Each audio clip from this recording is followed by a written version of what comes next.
you ready? They say laughter is like medicine to the soul. I'm excited in the Satin Lounge to have someone that I consider a dear friend.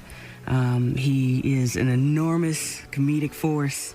He's an actor, an artist, an entrepreneur. Who's coming up? He's a staple in one of the longest-running nationally syndicated radio shows in history, the Tom Joyner Morning Show with the legendary Tom Joyner and Sybil Wilkes. Theirs are the voices that wake up millions of radio listeners across this country in over 100 markets or so. He has his own clothing line. His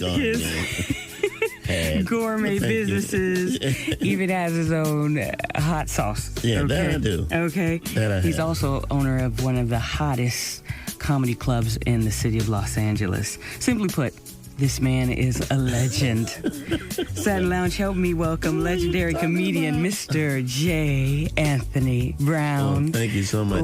When I heard that intro, I'm like, who is she talking about? Because it's weird. I've been doing this close to like 35 years, and I forgot all the stuff that I've done, because I've always tell people, when I first started doing comedy, I never thought about being successful. I thought only about being good. That was my main focus, was that I wanted to be good at what I did. Oh, and you're very good. Well, thank you. You're very good. You're a legend. So I'm using the word legend. People say that to me, and I'm like, who are they talking about? But I really I would pray to God, just let me be good at what I do. And I will tell people out there who I talk to, how do you get started, and what advice can you find? Something that you would do for free. Find something that you would do for free, and you put a lot of time into it. And when you become good at it, when you become one of the best at what you do, somebody will pay you to do it. And that was just the philosophy. That's excellent that advice. I stuck with, and it worked for me. It did, and I don't try to compare myself to anybody out there. I know there's no need to do that. I'm different, and I'm blessed. I'm truly blessed. Well, you've been, like you mentioned, been doing this about 30 years. And so since it's 30 years ago, let's take a trip back to memory lane. Lord. Oh, yes. Let's talk about your very first there was comedy gig. The very first comedy gig. Mr. V's Figure. Mr. V's was a place that gave me a really good shot. Okay. And by that, I mean it was a consistent gig. He let me host this thing called The Gong Show every week.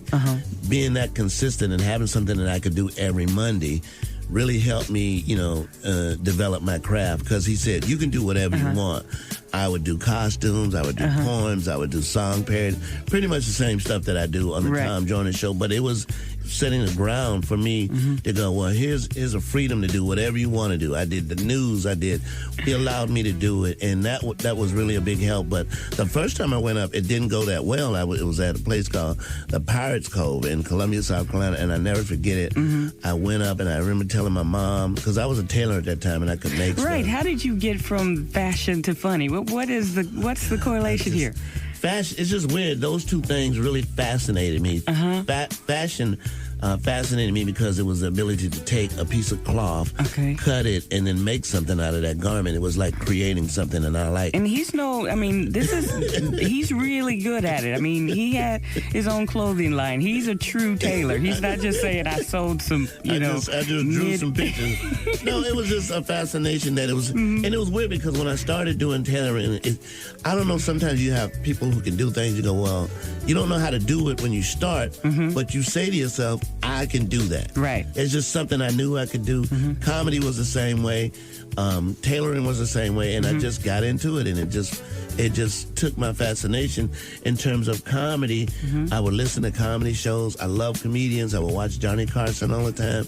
And back in the day, there was no TV guide, so you never knew who was going to be on. You just knew when they would read the names. And like, oh, man, Red Skelton's on. Oh, man, Bill Cosby's on. And those are the people I wanted to see.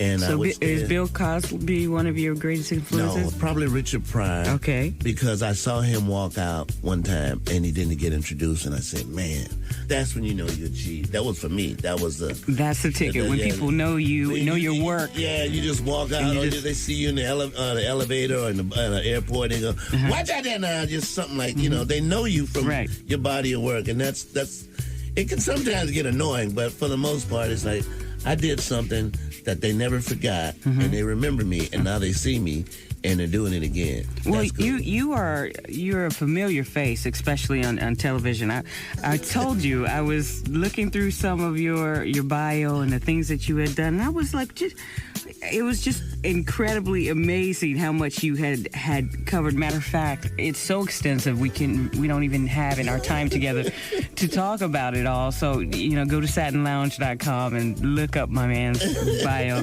J'Anthony Brown is amazing, but I do want to highlight some of my favorites, just a few. What was it like to be the lead writer for one of the hottest? Let me clear that Wait up. a minute. I know. I was not the lead writer. I was the only black writer. But that was truly, truly a blessing from God, and that was where God put me in a situation. What he's referring to is one of the hottest talk shows in the 90s, the Arsenio Hall show. It was a blessing from God. God put me in a situation where I just thought I couldn't succeed. I cannot type, and I am not a good speller at all. But I knew in my heart that I was funny, and I knew if I could get this job, I could make it work. And people say, well, how could you make it work? Now, this was before fax machines. Mm-hmm. This was before texting. Mm-hmm. This was before cell phones. Okay. This was before all of that. So I go in, and the reason I got a job because a friend of mine named Paul Clay was writing for Arsenio Hall. And the attitude when the show first started was very laid back.